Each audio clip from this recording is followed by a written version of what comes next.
প্রিয় এইচএসসি ২৬ ও ২৭ ব্যাচের শিক্ষার্থীরা তোমাদের সবাইকে তরঙ্গ সিরিজে স্বাগতম। আজকে আমাদের লেকচার ২। প্রথম লেকচারে আমরা তরঙ্গ নিয়ে সাধারণ ধারণা নিয়েছিলাম। তরঙ্গ জিনিসটা কিভাবে কাজ করে, কিভাবে মাধ্যমের কণাগুলো নিজের অবস্থান থেকে সরল ছন্দিত গতির মাধ্যমে শক্তিকে সঞ্চালিত করে নিজেরা তাদের অবস্থানের পরিবর্তন না করে। সেখানে তরঙ্গ সংক্রান্ত কিছু বেসিক কথাবার্তা আমরা বলছিলাম। আজকের ক্লাসে আমরা আরেকটু অ্যাডভান্স কথার দিকে আগাবো, অর্থাৎ চ্যাপ্টারের মধ্যে যাওয়ার চেষ্টা করব। আমার এই প্লেলিস্টটাতে তোমরা তরঙ্গ চ্যাপ্টারটার একদম একাডেমিক থেকে অ্যাডমিশন পর্যন্ত সম্পূর্ণ প্রস্তুতি হয়ে যাবে এই প্লেলিস্টটা ফলো করতে পারলে। আমরা ধাপে ধাপে একটা একটা ভিডিও আপলোড করে দিব। আজকে আমাদের লেকচার ২, এভাবে লেকচার ৩, ৪, ৫, ৬ সব একটা প্লেলিস্টের আন্ডারে পেয়ে যাবা। তোমার যদি একটু মনে থাকে, আমি আশা করছি তুমি প্রথম ক্লাসটা করে আসছো। প্রথম ক্লাসে আমরা বেসিক্যালি বুঝাইছিলাম যে তরঙ্গ হচ্ছে মাধ্যমের প্রত্যেকটা কণার নিজ অবস্থানের সাপেক্ষে সরল ছন্দিত স্পন্দন, বা আমরা সিম্পলি ইংরেজি যেটা বলি সিম্পল হারমোনিক মোশন। এই যে দেখো, কোন একটা মাধ্যমের কণা সিম্পল হারমোনিক মোশন বলতে বুঝতেছি কণাটা তার নিজ অবস্থানের সাপেক্ষে আন্দোলিত হচ্ছে। হ্যাঁ ভাইয়া, আন্দোলিত হচ্ছে, বা আমরা বলতে পারি স্পন্দিত হচ্ছে। অর্থাৎ এই কণাটা তার নিজ অবস্থানের সাপেক্ষে এসএচএম করতেছে। এভাবে অসংখ্য কণা যদি তার নিজ অবস্থানের সাপেক্ষে একসাথে এসএচএম করতে থাকে, নিজ অবস্থানের সাপেক্ষে আন্দোলিত হতে থাকে, তাহলে এই পর্যায়বৃত্ত যে একটা আন্দোলন দেখতে পাচ্ছ, পর্যায়বৃত্ত আন্দোলনের কারণে যে একটা ঢেউ দেখতে পাচ্ছ না, এটাই হচ্ছে মূলত তরঙ্গ। তরঙ্গের প্রকারভেদ ছিল, কিভাবে অনুদৈর্ঘ্য ছিল, অনুপ্রস্থ ছিল। স্টিল যদি ক্লাসটা না করে থাকেন, প্লিজ প্রথম লেকচারটা কইরা আসেন, অন্যথায় আজকে ক্লাসটা একটু টাফ লাগবে। দেখো ভাইয়া, এই যে মাধ্যমের কণাগুলো নিজের অবস্থানের সাপেক্ষে স্বতঃস্ফূর্ত আন্দোলন দিচ্ছে, তাহলে এটাই হইতাছে আলটিমেটলি ওয়েভ। তো ওয়েভ জিনিসটাকে প্রকাশ করার জন্য তরঙ্গের কিছু সমীকরণ দরকার। আমরা যখন তরঙ্গের ঠিক আগের চ্যাপ্টারটাতে পড়ছিলাম, অর্থাৎ এসএচএম রত কণা নিয়ে পড়ছিলাম, জাস্ট একটা পার্টিকেল নিয়ে আলোচনা করছিলাম, যেখানে একটা পার্টিকেলকে সময়ের সাপেক্ষে অসিলেট হতে দেখছিলাম, স্পন্দিত হতে দেখছিলাম, সেই পার্টিকেলের সমীকরণ নিয়ে কাজ করছিলাম। আজকের ক্লাসে আমাদের পরবর্তী টপিক হচ্ছে তরঙ্গের সমীকরণ নির্ণয় করা। এভাবে একাধিক কণা নিজ অবস্থানের সাপেক্ষে যদি আন্দোলিত হতে থাকে, নিজ অবস্থানের সাপেক্ষে যদি স্পন্দিত হতে থাকে, তখন আমরা কিভাবে তার সমীকরণটা ডিটারমাইন করতে পারি। দেখো, তরঙ্গের সমীকরণ ডিটারমাইন করার পূর্বে যে জিনিসটা আমাদের জানা দরকার সেটা হচ্ছে, যেই কোনো সমীকরণ যেটার মধ্যে ধরো কিছু একটা আছে, যে কোনো বীজগাণিতিক সমীকরণ কি চাইলে আমি আর তুমি, বা যে কোনো ত্রিকোণমিতিক সমীকরণ কি চাইলে আমি আর তুমি তরঙ্গ বলে ফেলতে পারি কিনা, যে কোনো সমীকরণেই তরঙ্গ আকারে আখ্যায়িত করা যাইতেছে কিনা, দ্যাটস ওয়াই আমাদের সবার আগে জানতে হবে কোন একটা সমীকরণ তরঙ্গ হওয়ার শর্তগুলা কি কি। তরঙ্গ হওয়ার শর্তে সবার আগে যদি জানতে চাও, দেখো বেসিক্যালি একটু আগে আমরা দেখতে পাইছি একটা স্প্রিং নিজ অবস্থানের সাপেক্ষে আন্দোলিত হচ্ছে, ঠিক না ভাইয়া? তুমি না দেখতো, এই যে স্প্রিংটা নিজ অবস্থানের সাপেক্ষে এইভাবে আন্দোলিত হচ্ছিল। যদি একটু দেখো, এই এই দেখো স্প্রিংটা আন্দোলিত হচ্ছে, এই যে জিগজ্যাগ জিগজ্যাগ জিগজ্যাগ জিগজ্যাগ। এই যে একটা কণা এসএচএম করতেছে, এই এসএচএম মতো কণার সমীকরণটা দিয়ে ঠান্ডা মাথায় তাকাও। এই এসএচএম মতো কণার সমীকরণ y ইকুয়ালস টু হচ্ছে a sin ওমেগা টি। ওকে ভাইয়া, তুমি ঠান্ডা মাথায় দেখো, এই এসএচএম মতো কণার সমীকরণ, এটা হচ্ছে ফাংশন অফ টি। কেন ফাংশন অফ টি? কারণ এই সমীকরণটা কেবলমাত্র সময় টি এর উপর ডিপেন্ড করতেছে। এক এক সময়ে কণাটা এক একটা অবস্থানে থাকতেছে। সময়ের মান আমি যদি পজ করি, তাহলে ধরো কণাটা থেমে যাবে। এক একটা সময় টি এর মান ধীরে ধীরে চেঞ্জ করতে থাকেন। একই সময় আমরা কি দেখতে পাচ্ছি, কণাটার এক এক রকমের সরণ দেখতে পাচ্ছি। কিন্তু তরঙ্গের বেলায় যদি ঠান্ডা মাথায় দেখো, তরঙ্গ কিন্তু আলটিমেটলি শুধুমাত্র সময়ের উপর ডিপেন্ডেন্ট না। তরঙ্গের ক্ষেত্রে কথাটা হয়ে যাবে, সেটা সময়ের সাথে সাথে কোন কণাটা নিয়ে আপনি কথা বলতে চাচ্ছেন সেই কণার উপরও নির্ভরশীল। লাইক, আমি যেটা আমার সাম্যবিন্দু চিন্তা করি, সাম্যবিন্দুর সাপেক্ষে এক্স দূরত্বে অবস্থিত এই স্প্রিংটার বেলায় নির্দিষ্ট সময়ে নির্দিষ্ট অবস্থানে অবস্থিত স্প্রিংটার জন্য সরণ একরকম। ধরো টি ইকুয়াল টু 2 সেকেন্ডে আমার এই কণাটা যদি ওপরে থাকে, আর একটা কণা নিচে আছে, অর্থাৎ টি ইকুয়াল টু 2 সেকেন্ডে এক একটা কণা এক একটা অবস্থানে এক এক রকম সরণ দিচ্ছে। তাইলে যদি তরঙ্গের সমীকরণ হইতে হয়, সেই সমীকরণটা যে শুধুমাত্র টি এর ফাংশন হবে, ফাংশন অফ টি হবে, এমন কোনো কথা নাই।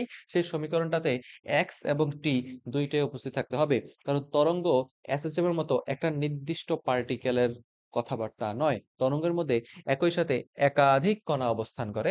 একাধিক কণার আলোচনা করতে যাইয়া আমাদেরকে অবশ্যই সেটাকে একটা ফাংশন অফ এক্স কমা টি বলতে হবে। তাহলে যেটা বলতে চাচ্ছি, যদি একটু লেখার চেষ্টা করি, y ইকুয়ালস টু হচ্ছে a sin ওমেগা টি। এটা হচ্ছে আমার আলটিমেটলি এসএচএম রত কোন একটা কণার সমীকরণ। হ্যাঁ, ঠান্ডা মাথায় মনে রাখতে, এটা হচ্ছে এসএচএম রত কোন একটা কণার সমীকরণ। বা আমরা যেটা এভাবে রাখতে পারি, এসএচএম রত কণার সমীকরণ হচ্ছে এটা।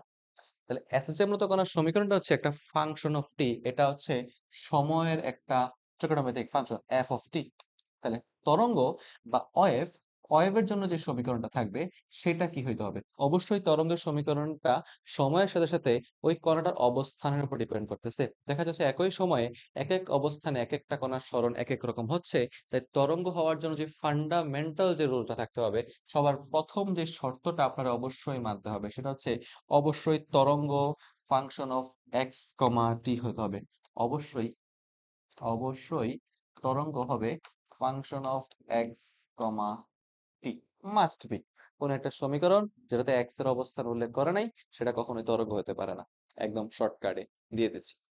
তরঙ্গ হওয়ার যে বেসিক দ্বিতীয় ইকুয়েশনটা আছে, দ্বিতীয় ইকুয়েশনে যাওয়ার আগে তোমরা একটু এসএচএম-মূলত কণার ব্যবকলনীয় সমীকরণটা মনে করো তো। এসএচএম-মূলত কণার জন্য একটা ব্যবকলনীয় সমীকরণ বা ডিফারেনশিয়াল ইকুয়েশন ছিল, মনে আছে কিনা? সেটা ছিল এরকম যে D square X DT square plus omega square X equals to হচ্ছে 0। এটা ছিল এসএচএম মতো করার জন্য ব্যবকলনীয় সমীকরণ a equal to minus omega square x থেকে আসছে। যদি অষ্টম চ্যাপ্টার পড়ে থাকেন ভালো, না পড়লে কিছু তো করার নাই, এটা জাস্ট মাইনা নাও। অষ্টম চ্যাপ্টারে একটা সমীকরণ আছে যে সমীকরণটা আমরা বলি ডিফারেনশিয়াল ইকুয়েশন, বা এটা আমরা বলে থাকি ব্যবকলনীয় সমীকরণ।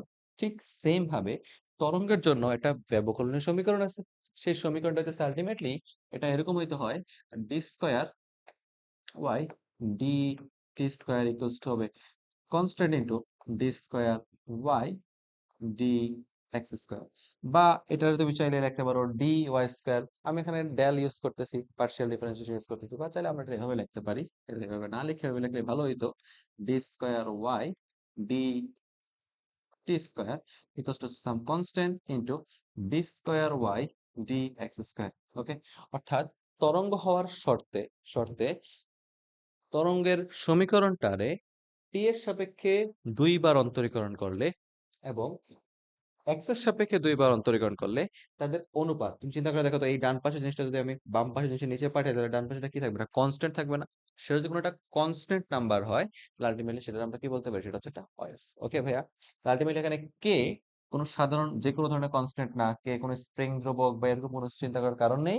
K is a basic constant যেটার মান কোনোভাবেই শূন্য হতে পারে না। তাহলে কি বলতে চাচ্ছি? তরঙ্গ হওয়ার শর্ত কয়টি? ২টি। কোনো একটা সমীকরণ তরঙ্গ হবে প্রথমত যদি সমীকরণটা এক্স এবং টি এর ফাংশন হয়, অর্থাৎ সমীকরণটা একের সাথে টি এর পাশাপাশি এক্স এর উপর ডিপেন্ড করে। ওকে, কেন টি এর পাশাপাশি এক্স এর উপর ডিপেন্ড করে আমি এটা এখানে আশা করি এক্সপ্লেন করতে পারছি। যে এই ওয়েভটার দিকে তাকাও, এই ওয়েভের মধ্যে দেখতে পাচ্ছ যে সমীকরণে কণাগুলোর স্পন্দন, একেকটা কণার স্পন্দন একেক সময়ে ভিন্ন ভিন্ন হচ্ছে। সময়টাকে ফিক্সড করে দিলে, ধরো আমি যদি থামায়া দিতাম তাহলে একেকটা অবস্থানে কণার স্পন্দন একেক রকম।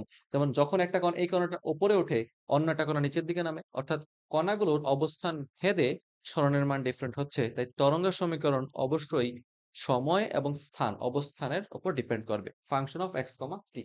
সেকেন্ডলি, তরঙ্গের সমীকরণ তখনই আমি তাকে তরঙ্গের সমীকরণ বলতে পারি যদি তরঙ্গের সমীকরণটা আলটিমেটলি আমার এই জিনিসটা মেনে চলে, এই সিম্পল জিনিসটা আমার মেনে চলে। সেটা কি রে ভাইয়া?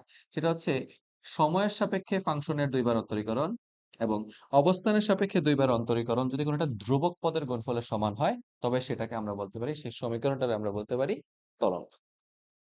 খুব ফেমাস একটা কোশ্চেন আমাদের ভার্সিটি গুলোতে আসতে দেখা যায়, বা টিচাররা ভাইবা পরীক্ষাতে ছুঁইড়া মারেন। সেটা হচ্ছে যে, আচ্ছা বলো তো ভাইয়া, এসএসএম রত তরঙ্গ মানে কি বুঝো? স্যার, তরঙ্গ মানে বুঝি অসংখ্য কণা নিজ অবস্থানের সাপেক্ষে এসএসএম করতেছে, নিজ অবস্থানের সাপেক্ষে আন্দোলন করতেছে। আচ্ছা, ভেরি গুড। তাহলে তরঙ্গ, এসএসএম রত কণা, অসংখ্য এসএসএম রত কণা একত্রে করলে একটা তরঙ্গ পাওয়া যাচ্ছে, রাইট? ওকে, তাহলে একটা এসএসএম রত কণার সমীকরণ মানেই কি তরঙ্গের সমীকরণ? বা কোনোভাবেই কি আপনি এটা বলতে পারেন যে এসএসএম এর সমীকরণ একটা তরঙ্গের সমীকরণ? এটা বলা যায় কিনা? আমার কোশ্চেনটা একটু ধরার চেষ্টা করবে। তরঙ্গ জিনিসটা কি? তরঙ্গ হচ্ছে মাধ্যমের কণাগুলো নিজ অবস্থানের সাপেক্ষে এসএসএম করতেছে। এরকম অজস্র কণা একসাথে এসএসএম করলে আমরা কি দেখতে পাই? একটা তরঙ্গ দেখতে পাই। তখন প্রশ্ন হচ্ছে, যদি তরঙ্গ অসংখ্য এসএসএম এর সমষ্টি হয় তাহলে এসএসএম এর সমীকরণে কি তরঙ্গের সমীকরণ হবে কিনা? বেসিক কথাটা অনেকটা এরকম যে, ধরো কলিকাতাটুকু সম্পূর্ণ ভারতবর্ষ হবে কিনা? ভারতবর্ষের মধ্যে ছোট ছোট ছোট ছোট অনেকগুলা শহর আছে যার মধ্যে ছোট একটা অংশ হচ্ছে কলিকাতাটুকু। সেম ভাবে তরঙ্গের অনেকগুলা ফিনেমা, অনেকগুলা পার্ট আছে, অনেকগুলা কণা আছে। প্রত্যেকটা কণার মধ্যে ছোট একটা কণার গতিপথকে আমরা বলতেছি কি? এসএসএম রত কণার গতিপথ। তাহলে কোন একটা নির্দিষ্ট কণার এসএচএম মানে কি সম্পূর্ণ তরঙ্গ হবে কিনা সেটা জানতে চাওয়া হয়েছে, অর্থাৎ ইজ এসএচএম এ ওয়েভ। তো এটা আমরা প্রথমবারেই বলতে পারি যে ভাইয়া এসএচএম রত কোন একটা কণার সমীকরণ আমরা মাত্র শিখছি। এসএচএম রত কোন একটা কণার সমীকরণ y ইকুয়াল টু হচ্ছে a sin ওমেগা টি, যেটারে প্রথমেই দেখাতে আমার স্টুডেন্টরা বলে দিতে পারো যে ভাইয়া এটা হচ্ছে একটি সময়ের ফাংশন। যেহেতু এটা শুধুমাত্র সময়ের ফাংশন, অবস্থানের উপর ডিপেন্ড করতেছে না, তাহলে কোনোভাবেই এসএচএম রত কণার সমীকরণ তরঙ্গের সমীকরণ হবে না। কারণ কি, তরঙ্গ হওয়ার জন্য যে ফার্স্ট কন্ডিশন ছিল ফাংশন অফ এক্স কমা টি হইতে হবে, এই সমীকরণে কোথাও আমি এক্স দেখতে পাচ্ছি না, অর্থাৎ এটা কি এসএচএম, এই এসএচএম এর সমীকরণটা তরঙ্গের সমীকরণ না। স্টিল যদি 2 মার্কের জন্য আসে এক্সপ্লেন করার জন্য আমরা এই প্রমাণটার সাহায্য নিব।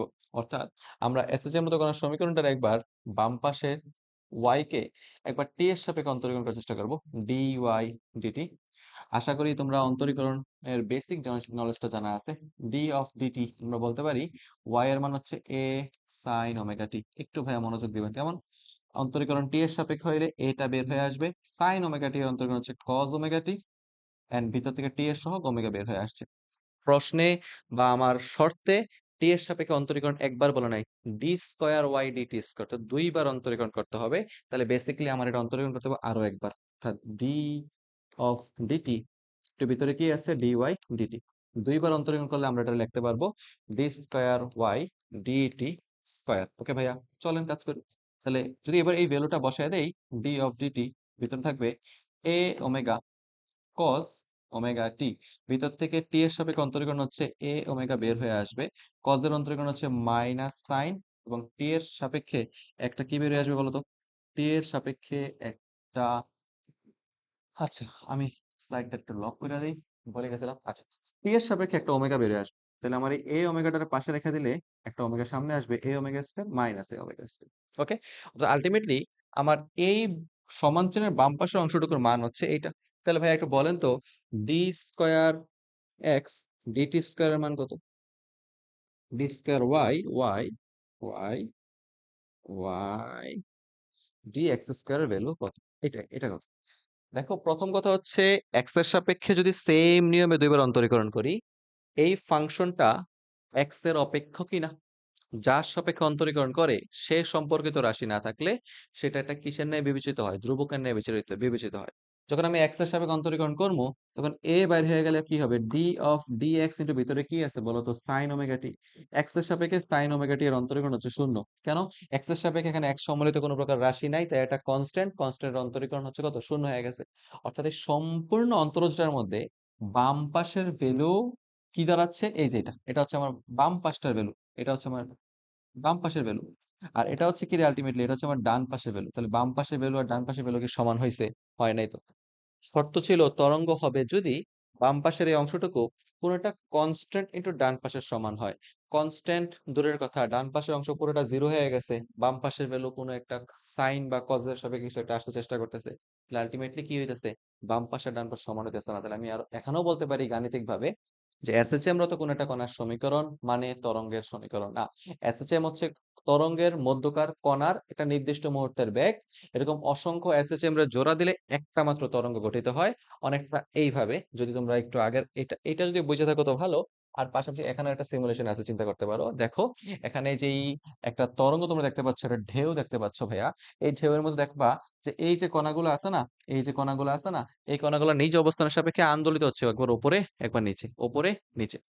কিন্তু কণাগুলো নিজ অবস্থানের সাপেক্ষে আন্দোলনের মাধ্যমে না একটা ঢেউ, একটা শক্তির প্রবাহ সামনের দিকে নিতেছে। আমি যদি এটা ফার্স্ট মোশনে করে দেই, একটু ফার্স্ট মোশনে করে দিলে দেখা যাবে যে এই যে দেখো, কণাগুলোর অবস্থান, লাল কণাগুলোর অবস্থান কোদিকে হচ্ছে? ঠিক উলম্ব বরাবর আন্দোলন হচ্ছে, এবং লাল কণাগুলো নিজ অবস্থানের সাপেক্ষে আন্দোলিত হওয়ার মাধ্যমে এই সবুজ রঙের একটা ঢেউ সামনের দিকে প্রবাহিত করতেছে, অর্থাৎ সামনের দিকে একটা তরঙ্গ এগিয়ে যাচ্ছে। তাহলে তরঙ্গ এগিয়ে যাওয়ার মাধ্যমে শক্তি সামনের দিকে সঞ্চালিত হয়, কণাগুলো সঞ্চালিত হচ্ছে না। তাহলে যদি বলা হয় একটি কণার বেগ, এই একটা কণার পার্টিকেল মানে কি একটা একটা পার্টিকেলের ভেলোসিটি বা এসএচএম মানে কি সম্পূর্ণ তরঙ্গের সমীকরণ কিনা? আমি বলে দিব যে না। ওই যে প্রমোদ চৌধুরীর এটা খুব সুন্দর কথা ছিল যে শুধুমাত্র কলিকাতাটুকু তো সম্পূর্ণ ভারতবর্ষ নহে, অর্থাৎ ইহার অন্যান্য অংশটুকু আছে। সেম কথাবার্তা ভাবে তরঙ্গের ছোট একটা এসএসএম কখনোই সম্পূর্ণ তরঙ্গ না, এর আরো অনেক কথাবার্তা আছে। তাহলে যদি এখানে কথা উঠেই যায় যদি এসএচএম মতো কণার সমীকরণ যদি এসএচএম মতো কণার সমীকরণ একটি তরঙ্গের সমীকরণ না হয়ে থাকে, তাহলে কি হবে তরঙ্গের সমীকরণ? সো আমরা বলতে পারি SHM is not a wave. ওকে, একটা খ নাম্বারের প্রশ্ন ছিল, আমরা উত্তর করার চেষ্টা করছি। চলেন আমরা সামনের দিকে আগাবো। যদি সামনে যাওয়ার চেষ্টা করি, দেখি এখানে আমাদের ছোট কিছু কথাবার্তা আছে। এই স্লাইডটাকে আমরা চাইলে ডিলিট করে দিতে পারি। ওকে, চলে যাক। দেখো, সরণের উপর ভিত্তি করে তরঙ্গ হচ্ছে মূলত দুই প্রকার। অগ্রগামী তরঙ্গ, একটা হচ্ছে স্থির তরঙ্গ। আমি গত ক্লাসে পড়াইছি যে তরঙ্গের অনেক প্রকারভেদ আছে: অনুদৈর্ঘ্য তরঙ্গ, অনুপ্রস্থ তরঙ্গ, যান্ত্রিক তরঙ্গ, তাড়িৎ-চৌম্বক তরঙ্গ। তরঙ্গরা সবসময় দুই ভাই, বুঝছো? মাধ্যমের সাপেক্ষে দুই ভাগ, আহ কম্পনের সাপেক্ষে দুই ভাগ। এখন সরণের সাপেক্ষে কয় ভাগ? সেম, দুই ভাগ। অগ্রগামী তরঙ্গ হচ্ছে ওই সকল তরঙ্গ যে তরঙ্গগুলা কম্পনের মাধ্যমে শক্তি ট্রান্সফার করে নিয়ে যায়। অর্থাৎ আমার যে কথাটা মাইকের মাধ্যমে তোমার কাছে পৌঁছানোর চেষ্টা করতেছি, এই যে শব্দটুকু, এই শব্দটুকু একটা হচ্ছে মানে যদি এটা অনুদৈর্ঘ্য তরঙ্গ, আলটিমেটলি এটা হচ্ছে এক ধরনের অগ্রগামী তরঙ্গ। এটা ট্রাভেল করে দেখো, এটা এরকম না জিগজ্যাগ জিগজ্যাগ জিগজ্যাগ করে তোমার দিকে যাচ্ছে। আরেকটা তরঙ্গ হয় স্থির তরঙ্গ। স্থির তরঙ্গ জিগজ্যাগ জিগজ্যাগ করে সামনে যায় না ভাইয়া। স্থির তরঙ্গ অনেকটা একটা নির্দিষ্ট অবস্থানে জামে দাঁড়ায় থাকা গাড়ির মতো নিজ অবস্থানের সাপেক্ষে কি হয়? জিগজ্যাগ জিগজ্যাগ করে, সামনে যায় না। আমাদের যেই আগের তরঙ্গগুলো ছিল, আমাদের যে এই যে মোশনগুলো ছিল, তুমি যেখানে দেখার চেষ্টা করো, এখানে কণাগুলো আন্দোলিত হওয়ার মাধ্যমে কিছু একটাকে সামনে ঠেলে দিচ্ছে, সামনের দিকে কি করতেছে? ট্রান্সফার করতেছে। এমন তরঙ্গকে আমরা বলতেছি এগুলো হচ্ছে আমাদের অগ্রগামী তরঙ্গ। এই যে ভাইয়া দেখো, একটা ঢেউ যাইতেছে, ঢেউটা সামনে যাইতেছে। ওকে, তো এগুলো হচ্ছে অগ্রগামী তরঙ্গ। আর স্থির তরঙ্গ হচ্ছে ঢেউয়ের মতো, এটা সামনে যাবে না। এটা নিয়ে অনেক বিশদ আলোচনা আমি লেকচার 3 করব, কোনো চাপ নাই। আপাতত অগ্রগামী তরঙ্গ বোঝাই, ঠিক আছে? তো অগ্রগামী তরঙ্গ কাকে বলে? অগ্রগামী তরঙ্গ হচ্ছে কোনো একটা স্থিতিস্থাপক মাধ্যমে, আমি ঠিক বই থেকে সংজ্ঞাটা নিছি, জাস্ট বইয়ে পেয়ে যাবা, কোনো চাপ নাই। বলছে কোনো একটি স্থিতিস্থাপক মাধ্যমে উৎস থেকে তৈরি হয়, ক্রমশ সামনের দিকে অগ্রসর হতে থাকে, তাকে অগ্রগামী তরঙ্গ বলে। সে সত্যিই তো, আমরা দেখতে পাচ্ছি এই যে সুন্দর মতো দেখেন, ক্রমশ সামনের দিকে অগ্রসর হচ্ছে, ক্রমশ সামনের দিকে যায় স্থিতিস্থাপক মাধ্যমে। এই যে অসিলেট করতেছে, আন্দোলিত হচ্ছে একটা মাধ্যম, আন্দোলিত হওয়ার মাধ্যমে শক্তিটাকে ক্রমশ সামনের দিকে আগে নিয়ে যাচ্ছে। এমন তরঙ্গকে আমরা বলতেছি কি এটা হচ্ছে অগ্রগামী তরঙ্গ। অগ্রগামী তরঙ্গর সমীকরণ বের করার জন্য যে কোনো একটা তরঙ্গের সমীকরণ চাচ্ছিলাম, তাহলে আমরা যেটা অগ্রগামী তরঙ্গের সমীকরণ নিয়ে আসতে পারি, তাইলেই তো হয়ে যাচ্ছে, ঠিক না? চলো আমরা একটা অগ্রগামী তরঙ্গের সমীকরণ আনার চেষ্টা করি। ধরো এটা হচ্ছে আমার ওয়াই এক্সিস, এটা আমি একটা ওয়াই এক্সিস রাখলাম। ওকে, এবং এখানে এটা হচ্ছে আমাদের এক্স অক্ষ।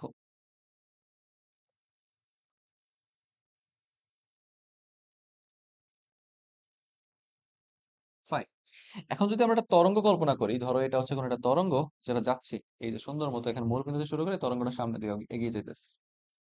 ওকে, মানে আমার এই তরঙ্গটা না এই মূলবিন্দুর সাপেক্ষে আগেইতেছে, জিগজ্যাগ, যেভাবে জিগজ্যাগ জিগজ্যাগ এরা যাচ্ছে, gym gym gym gym gym gym gym gym যাচ্ছে, জিম জিম জিম জিম যাচ্ছে। ওকে, তাহলে আমাদের যে তরঙ্গটা, এই যে তরঙ্গটা, এটা একটা অগ্রগামী তরঙ্গ। কেমনে বুঝছেন ভাইয়া? তরঙ্গটা সামনের দিকে অগ্রসর হচ্ছে, হাঁটতেছে সামনের দিকে, তাহলে এটা অগ্রগামী হচ্ছে, তাহলে এটা একটা অগ্রগামী তরঙ্গ। এই অগ্রগামী তরঙ্গের সমীকরণ খুঁজবো আমি আর তুমি মিলা। ভাইয়া বলো তো, প্রত্যেকটা অগ্রগামী তরঙ্গের মধ্যে তরঙ্গ মানে কি? আলটিমেটলি প্রত্যেকটা কণা নিজ অবস্থানের সাপেক্ষে কি করতেছে ভাইয়া? অসিলেট করতেছে, প্রত্যেকটা কণা নিজ অবস্থানের সাপেক্ষে স্পন্দিত হচ্ছে।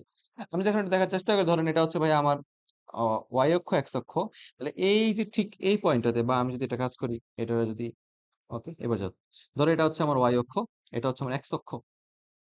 এই যেটা ঢেউ দেখবো এমনি আগাইতেছে, এই যে এমনি দেম দেম দেম করে আগাইতেছে, ঠিক না?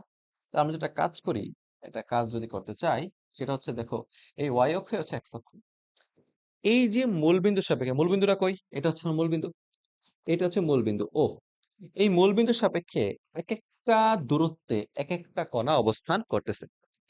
এই যে সর্বপ্রথম যে কণাটা, এই কণাটা কিন্তু একদম কোথায় অবস্থান করতেছে বলতো? একদম মূলবিন্দুতে অবস্থান করতেছে, অর্থাৎ একদম মূলবিন্দুতে একটা কণা আছে। তাহলে আমরা কি কইতে পারি না যে এখানে ও বিন্দুতে একটা কণা আমার এখানে কি করতেছে? স্পন্দন করতেছে। এই যে at x is equal to 0, কারণ মূল বিন্দুতে x এর মান কত হয় রে? 0 হয়। ঠান্ডা মাথায় কথা বলে দেখেন, যদি কোনো একটা কণার সমীকরণ লিখতে চাই, তরঙ্গ মানে সেটা হচ্ছে ফাংশন অফ এক্স কমা টি, অর্থাৎ তরঙ্গের সমীকরণটা কি হয়ে যাবে, তরঙ্গের সমীকরণটা হয়ে যাবে ফাংশন অফ এক্স কমা টি। বা সিম্পল ভাবে যদি আমরা বলতে চাই যে এখানে কিছু একটা থাকবে, ফাংশন অফ এক্স এর একটা সহগ হবে এ এক্স প্লাস মাইনাস বিটি, কিছু একটা থাকবে বস, একটু জানি। এক্স এর সহগ হচ্ছে এ, বা টি এর সহগ হচ্ছে বি, এ এবং বি কোন একটা ধ্রুবক জাতীয় কিছু একটা হবে, এটা এক্স কমা টি এর কোন একটা ফাংশন হবে। তরঙ্গের মধ্যে সবচেয়ে মূল বিন্দুতে যে কণাটা অসিলেট করতেছে, মূল বিন্দুতে যে কণাটা স্পন্দিত হচ্ছে, সেই কণাটার সমীকরণটা কি আলটিমেটলি একটা এসএসএম মতো কণার সমীকরণ হয়ে যাবে না? কেন? কারণ মূল বিন্দুতে স্থাপিত কণার সমীকরণের জন্য x ইজ ইকুয়াল টু কত হয়ে যাচ্ছে, 0। তরঙ্গের সমীকরণে x এর মানটা শূন্য হয়ে গেলে সেটা কিসের ফাংশন থাকে, t এর ফাংশন হয়ে যায়। কোন একটা সমীকরণ, কোন একটা কণা, আন্দোলিত কণা, তার সেটা যদি t এর ফাংশন হয়ে যায়, তার মানে সেটা কিসের ফাংশন হয়ে গেছে, এটা এসএসএম মতো কণার সমীকরণ হয়ে গেছে। তার মানে বলতে পারি at t equals to 0, at t না sorry, at x equals to 0, the particle 0 অবস্থানে সেই পার্টিকেলটা একটা SHM এর মতো বিহেভ করে। the particle behaves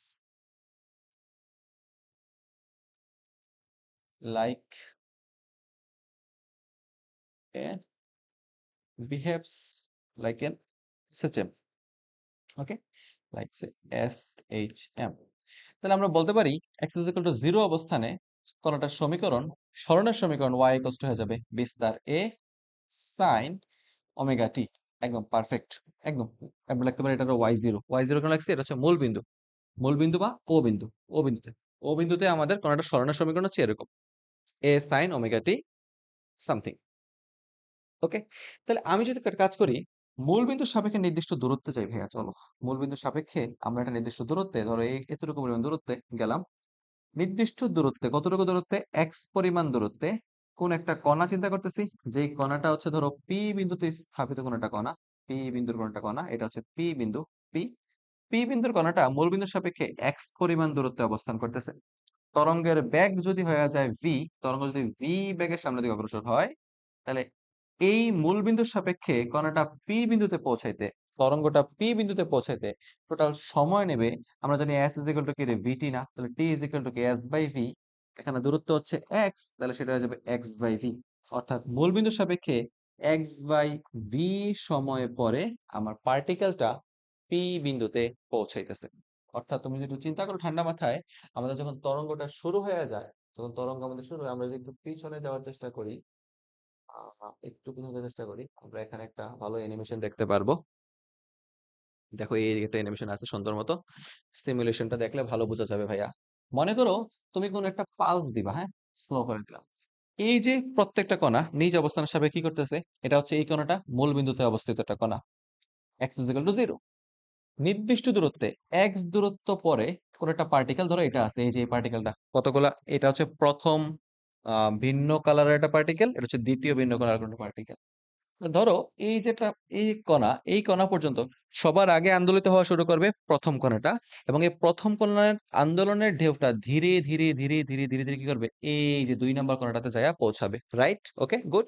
তাহলে আমরা যেখানে পালস দেওয়ার চেষ্টা করি, ধরো একটা পালস দিলাম, একটা পালস দিলাম, থামাচ্ছি, তুমি চিন্তা করে দেখো পালসটা কিন্তু এখনো যাই আমার এই কণাটার কাছে যাই কিন্তু এখনো পৌঁছাইতে পারে নাই, একটু পরের মুহূর্তে পৌঁছে যাবে, এই ছেড়ে দিছি, এই যে পৌঁছে গেছে, খেয়াল করছো নি? তাহলে এই যে পালসটা মূলবিন্দু থেকে ওই কণাটার কাছে পৌঁছাতে কতটুকু সময় নিল, এই সময়টা মাপার জন্য আমরা এই কাজটা করছি, যে এখানে মূলবিন্দুর সাপেক্ষে দূরত্বটা হচ্ছে x, তরঙ্গের বেগ যদি হয় v, তাহলে পৌঁছানোর সময় হচ্ছে x বাই v সময় পরে এটা p বিন্দুতে পৌঁছাবে। কথাটা কি ক্লিয়ার হচ্ছে আমার? দুইটা কথা বলার চেষ্টা করতেছি। এটা হচ্ছে আলটিমেটলি একটা তরঙ্গ, তরঙ্গের ঠিক মূল বিন্দুতে থাকা কণাটা সরণের সমীকরণ কি, SHM কণা সরণের সমীকরণ সমান। তাহলে পি বিন্দুতে থাকা কণাটা সরণের সমীকরণ কি হয়ে যাবে, এই যে পি বিন্দুটা, এই পি বিন্দুটা যেই কোনো খানিতে হইতে পারে ভাইয়া। পি বিন্দুটা এক্স এর মান যদি বেশি হয়, পি বিন্দুটা সামনে হবে, এক্স এর মান যদি কম হয়, পি বিন্দুটা মানে আরো বামে হবে। তাহলে সোজা বাংলা কথায় এই পি বিন্দুতে স্থাপিত কণাটা সরণের সমীকরণ লিখতে পারলেই আমরা অগ্রগামী ত্বরণের সমীকরণ পাওয়া যাব। ওকে, তাহলে পি বিন্দুতে কণার সরণের, কারণ পি বিন্দুতে স্থাপিত কণাটার সমীকরণের মধ্যে টিও আছে, এক্সও আছে। কারণ পি বিন্দুর কণাটা মূল বিন্দুতে নাই, যে বইলা দেব শুধুমাত্র টি অবস্থান করতেছে, এক্স এর মান 0। দ্যাটস ওয়াই পি বিন্দুর কণাটার সমীকরণ বলতে পারলেই আমরা অগ্রগামী তরঙ্গের সমীকরণটা বলতে পারি। এখন একটা অগ্রগামী তরঙ্গের সমীকরণ তো খুঁজতেছি, তাহলে ভাই আমরা বলতে পারি যে পি বিন্দুতে কণাটা সরণের সমীকরণ ওয়াই পি বিন্দু কণাটা সরণের সমীকরণটা হয়ে যাবে, কি হবে, কিভাবে ডিটারমাইন করবে? একটু চিন্তা করো তো, পড়াশোনাতে একটু বের হয়ে আসি চলো। বর্তমানে তুমি যদি ইন্টার ফার্স্ট ইয়ারের কোনো একটা স্টুডেন্ট হও, আজ থেকে তোমার বর্তমান সময়টুকু থেকে যদি আমি 1 বছর সময়টুকু কেটে নেই, যা থাকবে সেটা কি তোমার জীবনের এসএসসির ওই গোল্ডেন টাইমটার সমান হয়ে যাবে না? যখন তুমি খুব পড়াশোনা করছিলা, অনেক ভালো রিভিশন করছিলা, বা অনেক ক্লাসে খুব রেগুলার ছিলা, বা রেগুলার না থাকলেও পরীক্ষার আগে দিয়ে পরীক্ষার রেজাল্ট ভালো করে ফেলতে পারতা। তাহলে আলটিমেটলি চিন্তা করে দেখো, আমি বলতে পারি যে এসএসসির সময়কার তুমি ইকুয়ালস টু, এটা মনোযোগ দিয়ে শুনতে হবে আমার কথাটা, তাইলে তুমি এই লজিকটা বুঝবা। এসএসসির সময়কার তুমি ইকুয়ালস টু বর্তমানের তুমি থেকে মাইনাস 1 বছর, বা এভাবে বলতে পারি যে বর্তমান সময়কার তুমি থেকে 1 বছর সময় বাদ দিয়ে দিলে ঠিক এসএসসির সময়কার তোমাকে খুঁজে পাওয়া যাবে। ভাইয়া, এটা হচ্ছে মূল বিন্দুতে থাকা কণাটার এসএসসির মতো কোনো সমীকরণ, অর্থাৎ তোমার এসএসসি সময়টা। তারপরে সময় আগাইছে, তরঙ্গ আগাইছে, তুমি ইন্টার ফার্স্ট ইয়ারে বা সেকেন্ড ইয়ারে গেছো। আর এই পি বিন্দুটা হচ্ছে ইন্টারমিডিয়েটের সেই ব্যক্তির তুমিটা, বর্তমানের তুমি। তাহলে বর্তমানে তোমার সময়কাল থেকে যদি আমি এক্স বাই ভি পরিমাণ, এক্স বাই ভি আলটিমেটলি কি ভাইয়া? সময়, দূরত্ব ভাগ বেগ, সময়। আমি যদি এক্স বাই ভি পরিমাণ সময় পিছনে চলে আসি, তাহলে কি আমি মূল বিন্দুতে থাকা আমিটাকে খুঁজে পাবো না? আমার অতীতে ফিরে যেতে পারবো না? তাইলে আমি কি বলতে পারি, আমি কি এই কথাটা বলতে পারি যে মূল বিন্দুতে থাকা আমি ওয়াই ও, যেটা আমার অতীত, অতীত হচ্ছে আমার বর্তমানে পি বিন্দুতে থাকা কোন একটা সমীকরণ থেকে, আমার বর্তমান থেকে আমি এক্স বাই ভি পরিমাণ সময়টুকু কেটে নিলে আমি যেখানে থাকবো সেটা হচ্ছে আমার অতীতের সমীকরণটা সমান। অর্থাৎ আমার বর্তমান থেকে, বর্তমান সময় থেকে টোটাল জীবনকাল হচ্ছে টি, টি সময় থেকে আমি এক্স বাই ভি পরিমাণ সময় কেটে নিচ্ছি, যেমন বর্তমান সময় থেকে কিছুটা সময় থেকে কেটে নেই, তাহলে তুমি কি করবে? একটু পিছনে চলে যাবে না? তাহলে তুমি বর্তমান সময় থেকে কিছুটা সময় কেটে নিলে যেটা থাকবে সেটা তোমার অতীতের তুমিটার সমান। পি বিন্দু থেকে এক্স বাই ভি পরিমাণ সময় পিছায়া নিলে আমরা তার পি বিন্দুরই অতীতে থাকা সমীকরণটা লিখতে পারি, অর্থাৎ ও বিন্দুতে থাকা সমীকরণটার কাছে পৌঁছে যেতে পারি। অর্থাৎ ও বিন্দু থাকা সমীকরণটা কি ছিল আলটিমেটলি? সেখানে ছিল এ সাইন ওমেগা টি। তাহলে আমরা যদি এখানে বলতে পারি যে এক্স বাই ভি পরিমাণ পিছনে থাকা সমীকরণটা হবে আলটিমেটলি, এখানে সমীকরণে শুধুমাত্র টি ছিল, শুধুমাত্র টি এর সমীকরণ ছিল, তাই আমি ওমেগার পাশে টি বসাইছি। বাট পি বিন্দুর কণার সমীকরণ শুধুমাত্র টি নেই, টি এর জায়গায় কি আছে? T minus X by V. তাহলে এই সমীকরণটা হয়ে যাবে ultimately A sine omega T minus X by V, যেখানে আমরা ওমেগাটার ভিতরে গুণ করলে পাচ্ছি A sine omega T minus omega by V X. এখানে ওমেগা বাই ভি এর একটা স্পেশাল পরিচয় আছে, সেটা আমরা বলি থাকি কে। তাহলে আলটিমেটলি সমীকরণটা হয়ে যেতেছে এরকম। আমরা এই পাতাটাকে একটু লক করে নিই ভাইয়া, একটু মনোযোগ রাখবেন, হারাবেন না প্লিজ, একটু হারাবেন না। আমরা বলতে পারি আহ এটার একটু একপাশে নিয়ে এভাবে লিখে রাখতে পারি, এই বলতে পারি যেটা হচ্ছে equals to A sine omega T minus K X Y. Okay, অর্থাৎ পি বিন্দুতে কোণটার সমীকরণটা আমরা খুব সহজেই, খুব সিম্পল একটা যুক্তি দিয়ে নিয়ে আসছি। আমি ইউটিউবে প্রায় 10টা ভিডিও দেখছি, অনেকেই অনেক যুক্তি দেয়, টু পাই হাম। ভাই বিশ্বাস কর, তোরে ঠকানো হইতেছে, এসব যুক্তির কোনোটাই সত্য না। ওকে, এসব যুক্তির কোনোটাই সত্য না হারে বলা। এটা হইতেছে মেইন মেইন সমীকরণ। সমীকরণ নিয়ে আসা যায় চাইলে, বাট আলটিমেটলি বোঝানোর জন্য এই মেথডটা একটু বোঝানো। তোমার বর্তমান সময় আর তোমার এসএসসি তে থাকা সময়টা চাইলে একটু মিলে আনো। ওকে ভাইয়া, বুঝছো কি আমার কথা? ওকে, আমি একবার লিখে নেই, আমি বুঝিয়ে দেবো। এটা হচ্ছে আলটিমেটলি অগ্রগামী তরঙ্গের সমীকরণ, অগ্রগামী তরঙ্গের সমীকরণ, অগ্রগামী, অগ্রগামী তরঙ্গের সমীকরণ। ওকে, অগ্রগামী তরঙ্গের সমীকরণ। এখানে কিছু জিনিস বুঝাইতে হবে। সবার প্রথমে কে জিনিসটা কি? দেখো ভাইয়া, কে হইতেছে অ্যাঙ্গুলার ওয়েভ নাম্বার বা কৌণিক তরঙ্গ সংখ্যা। কে হচ্ছে কৌণিক তরঙ্গ সংখ্যা, অ্যাঙ্গুলার ওয়েভ নাম্বার। আমরা যখন আগের ক্লাসটা ছিল লেকচার 1 পড়ছিলাম, আমরা কৌণিক কম্পাঙ্ক পড়ছিলাম। কৌণিক কম্পাঙ্কে দেখছিলাম আমার কণাটা ঠিক একটা পূর্ণ পর্যায় সম্পাদন করার জন্য বৃত্তের কেন্দ্রে 2 পাই পরিমাণ কোণ উৎপন্ন করে। ওকে, তাহলে আমরা বলতে পারি সে 2 ল্যামডা পরিমাণ দূরত্ব অতিক্রম করার জন্য, অর্থাৎ একটা পূর্ণ তরঙ্গ দৈর্ঘ্য অতিক্রম করে বৃত্তের কেন্দ্রে কতটুকু কোণ তৈরি করে? 2 পাই পরিমাণ অ্যাঙ্গেল তৈরি করে। তাহলে প্রতি একক দৈর্ঘ্যে বৃত্তের কেন্দ্রে উৎপন্ন কোণের সংখ্যাটাই হচ্ছে আমার কৌণিক তরঙ্গ সংখ্যা। এটা হচ্ছে 2 পাই বাই ল্যামডা। এটা আমরা বসাতে কে ইকুয়ালস টু হচ্ছে 2 পাই বাই ল্যামডা, যেটাকে ইন আদার ওয়ার্ডস আমরা বলতে পারি ওমেগা বাই ভি। এখানে একটা খুব সুন্দর, নাইস, বিউটিফুল একটা শর্টকাট আছে। একদম তোমাদের মতো সুন্দর একটা শর্টকাট আছে। এটা হচ্ছে ওমেগাটা হচ্ছে এখানে আলটিমেটলি কিসের সহগ ভাইয়া? টি এর সহগ। অর্থাৎ সমীকরণ থেকে টি এর সহগ কোথায় বসাইতে হয়? ওপরে বসাইতে হয়। আর ভি হচ্ছে কার সহগ রে? ভি হইতেছে omega T minus K x. আচ্ছা আচ্ছা, এখানে এই শর্টকাটটা আমি একটু পরে বোঝামু, কারণ এটার আরেকটু যোগ বিয়োগ গুণ ভাগ করতে হবে তো। এই পেজে জায়গা কম আছে একটু, আমি একটু সামনের পেজে যাইয়া যোগ বিয়োগ গুণ ভাগ কইরা তোমাকে শর্টকাটটা দেখাইতেছি, কোনো চাপ নাই। তাহলে কে ইকুয়ালস টু হচ্ছে ওমেগা বাই ভি। তাহলে আলটিমেটলি অ্যাঙ্গুলার ওয়েভ নাম্বার বুঝতে পারছি, প্রতি একক দৈর্ঘ্যে বৃত্তের কেন্দ্রে যত পরিমাণ কোণ উৎপন্ন করে তাকে বলা হয় অ্যাঙ্গুলার ওয়েভ নাম্বার। পুরা জিনিসটা একটা হোল সামারি দেই, চলো ভাইয়া। হ্যাঁ, এটা ছিল কোন একটা অগ্রগামী কণার আহ লেখচিত্র, বা কোন একটা অগ্রগামী কণার চিত্র আর কি। কণাটা অগ্রগামী তরঙ্গের সমীকরণ তো বলা যাবে না, অগ্রগামী তরঙ্গ। হ্যাঁ, ঠিক আছে। মাঝে মাঝে শব্দ খুঁজে পাই না, হারাইয়া যাই কোথায় যেন। তো দেখো তো ভাইয়া, এটা হচ্ছে ঠিক মূল বিন্দুটা। এটা বলতে চাচ্ছি, এটা হচ্ছে ঠিক আমার মূল বিন্দুটা, এই যে এটা। তো মূল বিন্দু থাকা কণাটার জন্য আমার এক্স এর ভ্যালু, মূল বিন্দু থাকা কণাটার জন্য, আমরা বলতে পারি আমার এক্স এর ভ্যালুটা কত? 0। তাহলে মূল বিন্দুর কণাটা কেবলমাত্র টি এর উপর ডিপেন্ড করতেছে। শুধুমাত্র টি এর উপর ডিপেন্ড করলে সেটা একটা কিসের সমীকরণ হয়ে যায়? এসএসএম এর সমীকরণ হয়ে যায়। তাই মূল বিন্দুতে থাকা পার্টিকেলটা একটা এসএসএম এর মতো বিহেভ করবে, সেটাই তো লিখে দিছি। তাহলে এই যে সমীকরণ এটা। এবার একটু যুক্তি দিছি। যুক্তিটা কি? যুক্তিটা হচ্ছে যে আমরা যদি এসএসএম মতো কণার সমীকরণ খুঁজতে চাই, এসএসএম মতো কণার সমীকরণটা হবে আহ না, আমরা এসএসএম মতো, আমরা যদি তরঙ্গের সমীকরণ খুঁজতে চাই, আমি একটু লিখে নেই। আমরা যদি তরঙ্গের সমীকরণটা খুঁজতে চাই, আমার করতে হবে এই তরঙ্গের উপরস্থ কোন একটা বিন্দুর সমীকরণ লিখতে হবে। আমি তরঙ্গের উপরস্থ মূল বিন্দু থেকে x পরিমাণ দূরত্বে পি বিন্দুর সমীকরণটা লিখতে চাচ্ছি। পি বিন্দুটা ও থেকে এক্স বাই ভি সময় পরের কথাবার্তা। অর্থাৎ বর্তমানে মূল বিন্দুটা হচ্ছে বর্তমান তার সাপেক্ষে সামনে চলে গেছে, অর্থাৎ কিছুটা কতটুকু সামনে? এক্স বাই ভি পরিমাণ সামনে চলে গেছে। এখন পি বিন্দুতে থাকা কণাটার সমীকরণ, পি বিন্দুতে থাকা কণাটার সরণের সমীকরণটা কি হবে? আমি যদি পি বিন্দু থেকে এক্স বাই ভি পরিমাণ সময় পিছনে টাইম ট্রাভেল করি, তাহলে আমি কি পেয়ে যাবো? আমার মূল বিন্দুতে থাকা কণাটার সমীকরণটা পেয়ে যাবো। অর্থাৎ এক্স বাই ভি সময় পরিমাণ সময়টুকু পিছনে চলে গেলে আমরা যে সমীকরণটা পাইতেছি সেটা আলটিমেটলি আমার মূল বিন্দুতে থাকা কণাটার সরণের সমীকরণের সমান হচ্ছে।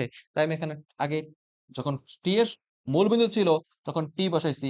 এখন তো আমার T minus X by V, তাই টি এর পরিবর্তে আমি T minus X by V include করছি এবং একটা অগ্রগামী তরঙ্গের সমীকরণ পেয়ে গেছি।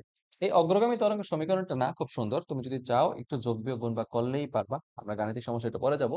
অগ্রগামী তরঙ্গের যে সমীকরণটা ছিল y equals to A sine A sine এরকম হতেছে omega T minus K X. খুব ঠান্ডা মাথায় ভাইয়ার একটা প্রশ্ন উত্তর করেন তো ভাইয়া, আমার এই তরঙ্গটা কি বাম থেকে ডান দিকে যাচ্ছিল না?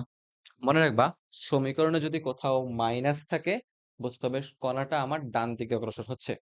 যদি সমীকরণে প্লাস থাকতো বুঝতে হবে কণাটা আমার বামে অগ্রসর হচ্ছে। এটা মিস করো না, এটা লাগবে। এটা স্থির তরঙ্গ পড়ার সময় তোমরা মানে অনেক সময় বোকা হয়ে যাও আর কি, বোকা বাক্স হয়ে যাও, এরকম হয়েও না। সোজা বাংলা কথায় যদি মাইনাস থাকে তাহলে বুঝতে হবে তরঙ্গটা কোথায় যাচ্ছে? ডানে অগ্রসর হচ্ছে, ডানে অগ্রসর হচ্ছে। আর যদি প্লাস থাকে তাহলে বুঝতে হবে তরঙ্গটা আমার বামে অগ্রসর হচ্ছে। ওকে, এই ছোট ছোট জিনিসগুলো একটু বোঝার চেষ্টা করবে। যাক, ভালো। এবার আমরা যে সমীকরণটা নিয়ে একটু কাজ করি সেটা হচ্ছে যে আমরা বলবো এ সাইন ওকে, ওমেগার জায়গায় বলতে পারি 2 পাই বাই পর্যায়কাল টি ইনটু সময় টি মাইনাস কে এর জায়গায় বলতে পারি 2 পাই বাই ল্যামডা, একটু আগে দেখছি আমরা কে এর মান, এই যে মাত্র দেখছি K is equal to 2 pi by lambda into X. ভিতরে যদি আমরা একটা 2 পাই বাই ল্যামডা কমন নেই তাহলে হচ্ছে A sign 2 pi by lambda, ভিতরে থাকতেছে দেখবা 2 পাই বাই ল্যামডা কমন দেওয়া মানে 2 পাই বাই ল্যামডা দ্বারা কি করা, ভাগ করা। 2 পাই বাই ল্যামডা দ্বারা ভাগ করলে আলটিমেটলি হইতাছে এটা ভিটি মাইনাস এক্স। ওকে, তাহলে এটা হইতাছে অগ্রগামী তরঙ্গের আরেকটা সমীকরণ। আমি কেন জানি না স্টুডেন্টরা খুব বেশি পরিমাণে এগুলো মুখস্থ করতে পছন্দ করে, ওনারা ভাবে সূত্র আসলেই বক্স কর্ম, মুখস্থ কর্ম, লেখা দিমো, শেষ। কনসেপ্ট আন্ডারস্ট্যান্ড করতে বলে এগুলা কিচ্ছু লাগে না ভাইয়া। তুমি যদি উপরের সমীকরণটা একবার বুঝে যাও এ sine omega T minus K x, তাহলে তোমার আর কিচ্ছু শিখতে হবে না। এটা থেকেই তুমি কাজ করা হিসাবে হিসাবে এটারে বড় করতে পারবে, এটা আরো বড় করা যায় চাইলে। 2 পাই বাই ল্যামডা ভিতরে গুণ করা অনেক কিছু কমন নিয়ে অনেক বড় করা যায়। যোগ বিয়োগ গুণ ভাগ বুঝলে তুমি বুঝে যাবা। তোমাকে আমি রিকমেন্ড করলাম পরীক্ষার জন্য এই উপরের সমীকরণটা তুমি অবশ্যই মনে রাখবে, আর কিচ্ছু মনে রাখা দরকার নাই। নিচেরটারে বক্স দিছে কারণ বই এটারে প্রাধান্যময় অঙ্ক করতেছে, বইয়ে এই সূত্রটার এই বক্স করে দেওয়া আছে। আমি এটারে বক্স না দিলে তোমরা যারা স্লাইড কইরা কমেন্ট করো, তোমরা বলবা যে এতে কি পড়াইছে, এতে তো বই দীক্ষা পড়ায় না, বইয়ের লগে মিলে না। এই জন্য আমার এটা বক্স করা লাগছে। আলটিমেটলি সমীকরণ এটাই মূল সমীকরণ, ঠিক আছে? মূল সমীকরণ থেকে তোমার যদি বলা হয় কখনো একটা শর্টকাট শেখাই, কেমন? এই যে একটু আগে যেটা শর্টকাটের কথা এখানে লিখতে যে থাইমা গেছিলাম, এটা এখন লিখি। শর্টকাট হচ্ছে যদি কখনো বলা হয় তরঙ্গ বেগ ভি বের করো, তোমরা লিখছিলে, তোমরা না মাত্র দেখছিলা যে K is equal to omega by V, তাহলে আমরা কি বলতে পারি কে ইকুয়াল টু হচ্ছে ওমেগা বাই ভি, বা ভি ইজ ইকুয়াল টু কি রে ভাইয়া, ওমেগা বাই কে। অর্থাৎ সমীকরণ দেখার সাথে সাথে তরঙ্গের বেগ নির্ণয় করার শর্টকাট হচ্ছে উপরে সিম্পলি কি বসাইতে হবে, টি এর সহগ, এই যে টি এর সহগ হচ্ছে ওমেগা, টি এর কোএফিসিয়েন্ট নিচে বসাইতে হবে এক্স এর কোএফিসিয়েন্ট। ওকে, কোএফিসিয়েন্ট মানে সহগ, এক্স এর কোএফিসিয়েন্ট। তাইলে সাথে সাথে অঙ্ক ডান, ক্লিয়ার। ওকে, একদম শর্টকাট। ধরো সিম্পল ভাবে এই বাম পাশটারে ডান পাশ দিয়ে ভাগ করে দিবা, তরঙ্গ বেগ এসে পড়ছে এমসিকিউ তে। আমি দেখামু সামনে এরকম ছোট ছোট কোশ্চেন। তো চলো আমরা কিছু প্রবলেম সলভ করি, অনেকক্ষণ তো চিল্লাচিল্লি করছি। তো এগুলা তো হচ্ছে বেসিক সমস্যা। এই যে একটা ভালো কোশ্চেন আছে, এই কোশ্চেনটা আমাদের দরকার। এই কোশ্চেনটা আমরা সলভ করে আমরা বোঝার চেষ্টা করবো কথাটা কি বলতে চাচ্ছি। একটা অগ্রগামী তরঙ্গের সমীকরণ দেওয়া আছে, যে সমীকরণটা হচ্ছে আলটিমেটলি এরকম, y ইকুয়ালস টু হচ্ছে 0.5 sin pi 100t minus X by 3.4। আমার খুবই দুঃখ লাগে পোলাপান না না বুঝা কাজ করে। পোলাপান করবো কি, এখান থেকে বইলা দেবো টি ওমেগার মান হচ্ছে 100। দরকার নাই তো ভাইয়া, তুমি একটু ঠান্ডা মাথায় দেখো তো সমীকরণের মধ্যে তুমি কি দেখতে পাইছিলা, টি এর সহগ হচ্ছে ওমেগা, সাইনের লগে আর কিছু আছে, সবকিছু না সাইনের মধ্যে গুণ আকারে আছে। তাহলে অবশ্যই ম্যাথটাকে সলভ করার জন্য তোমার এই পাইটারে ভিতরে ঢুকিয়ে দেওয়া উচিত, অর্থাৎ 0.5 sine 100 pi T minus pi by 3.4 X. Perfect, এটা হচ্ছে ওয়াই, অগ্রগামী তরঙ্গের সরণের সমীকরণ। এটারে আমরা একটা আদর্শ সমীকরণের সাথে কম্পেয়ার করি, ওয়াই ইজ ইকুয়াল টু হচ্ছে A sine 100 pi T minus pi by 3.4 X. Okay, আদর্শ সমীকরণের সাথে কম্পেয়ার করলে তো আমি এটারে এইভাবে লিখতাম না, আমি লিখতাম এটারে এমনি, আর এ sine omega T minus K x. বয়স হয়ে যেতেছে তো, বুড়ো হয়ে যেতেছে বুঝছো দিন দিন, এর লেগে খালি ভুল ভাল হয়ে যায়। রাতের কয়টা বাজে এখন? এখন বাজতেছে অলমোস্ট রাতের 1টা। শুট চলতেছে, হয় মাঝে মধ্যে নেটওয়ার্ক একটু বিচ্ছিন্নতা দেখা দেয়, তোরা এগুলো কনসিডার করিস পোলাপান। তো ভাইয়া দেখেন, অগ্রগামী তরঙ্গের আদর্শ সমীকরণের সাথে উপরের সমীকরণটা যদি আমরা কম্পেয়ার করি তাহলে আমরা কি দেখতে পাচ্ছি, বিস্তার এ হচ্ছে 0.5 এর সমান। তাহলে আমরা খুঁজতে পারি যে ক নম্বরে আমার বিস্তার এ হতেছে 0.5 মিটার, এবং এবং টি এর সহগটা কিসের সমান, ওমেগা সমান না? তাহলে আমরা বলতে পারি ওমেগা ইকুয়ালস টু হচ্ছে আমার এদিকে 100 পাই, এন্ড আমরা প্রথম লেকচার দেখে থাকলে ক্লিয়ার হয়ে যাওয়ার কথা, ওমেগা হচ্ছে 2 পাই এফ। তাহলে আমরা বলতে পারি এফ ইকুয়ালস টু হইতেছে আলটিমেটলি কত, পাই পাই ক্যান্সেল আউট, 50 হার্টজ। কম্পাঙ্ক যদি 50 হার্টজ হয়, পর্যায়কাল হইতেছে 1 বাই এফ, তো সেটা হচ্ছে 0.02 সেকেন্ড। ওকে, তাহলে কম্পাঙ্ক পাওয়া শেষ, পর্যায়কাল পাওয়া শেষ, এবার হইতেছে তরঙ্গ দৈর্ঘ্য। তরঙ্গ দৈর্ঘ্য পাওয়ার জন্য আমরা কি করতে পারি? আমরা কে এর মান টানতে পারি। আমরা জানি এক্স এর সহগ হচ্ছে কিসের সমান? কে এর সমান। তাহলে বলতে পারি কে হইতেছে ইকুয়ালস টু আমার পাই বাই 3.4 এর সমান। কে মানে 2 pi by lambda. Okay, equals to হচ্ছে পাই বাই 3.4। ভাই একটু অঙ্ক করতেছি, পাই পাই ক্যান্সেল আউট করেন, তাহলে আমরা পাইতেছি ল্যামডা ইকুয়ালস টু হচ্ছে 6.8 মিটার। এখন তোমাদেরকে লাস্ট ফাইনাল তরঙ্গের বেগ নির্ণয় করো। তরঙ্গের বেগ নির্ণয় করার জন্য খুব বেশি কিছু করা লাগে না। আমি জানি তোমরা v is equal two F lambda করে বের করবা। আলটিমেটলি তোমার সময় তো আমিও আছিলাম, মারাটারা খাইয়া শিখছি, তুমিও মারা না খাইয়া শিখবা নাকি? শর্টকাট কর পোলাবান, ডাইরেক্ট ওমেগা টি এর সহগরে ওমেগা এক্স এর সহগ দ্বারা ভাগ কর। টি এর সহগ হচ্ছে 100 পাই, এক্স এর সহগ হচ্ছে পাই বাই 3.4। 3.4 একশো হলে 340 মিটার/সেকেন্ড। বুঝছস? পরীক্ষার মধ্যে তোকে সবসময় এসব ল্যামডা ট্যামডা বের করার সুযোগ দিব না।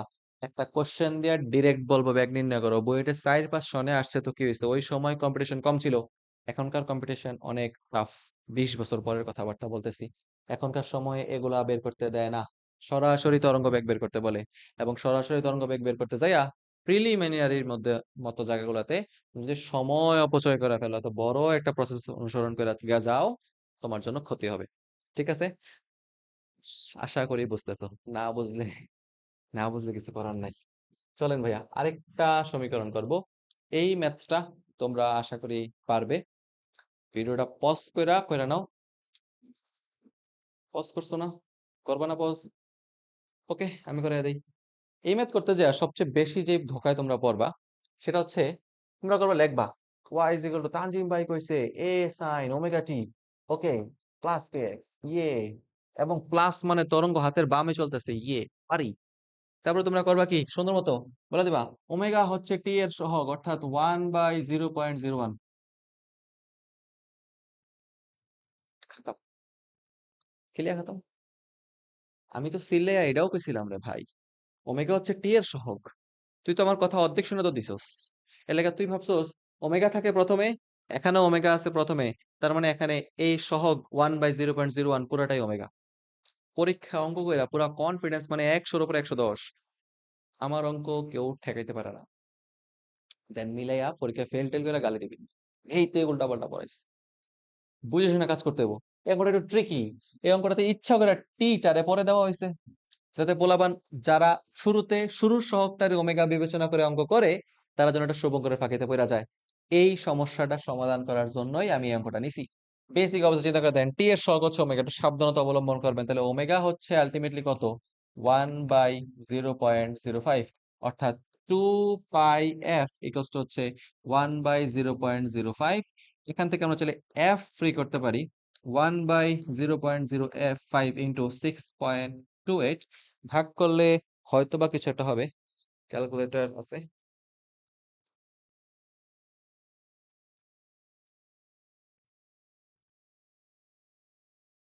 এটা হচ্ছে 3.1847, 3.1847 হার্জ।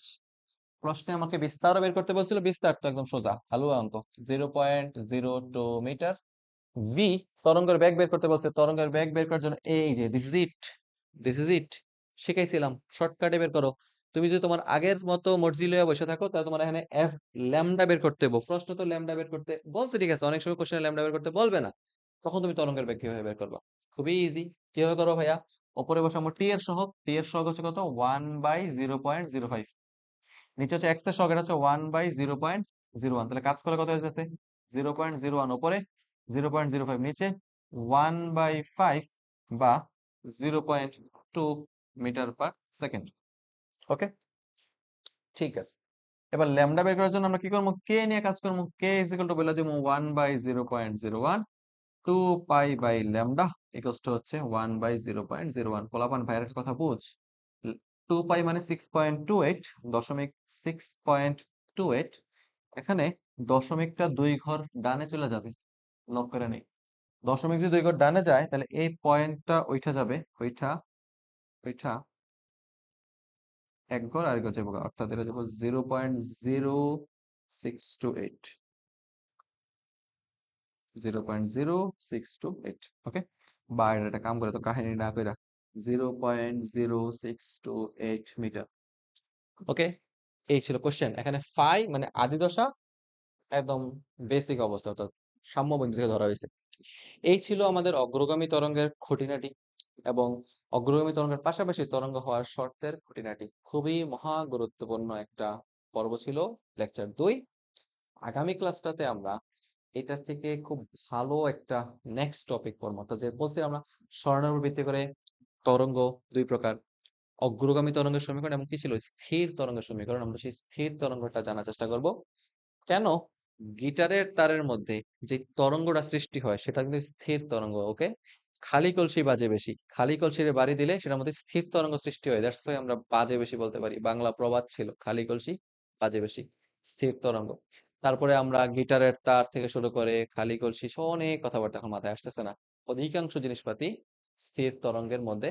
বাঁশি, আমরা যে দেখি বাইরে, মেলার বাইরে আগে একজন মানুষ থাকলে বাঁশি বাজাইতো, বাঁশি বাজানোর মধ্যে ফু দিয়ে বিভিন্ন রকমের বাঁশির সুর তৈরি করে, হ্যাঁ, এটা হচ্ছে আলটিমেটলি কি, এগুলা সব স্থির তরঙ্গের কাজ। স্থির তরঙ্গের আমরা সামনে কাছে বলবো।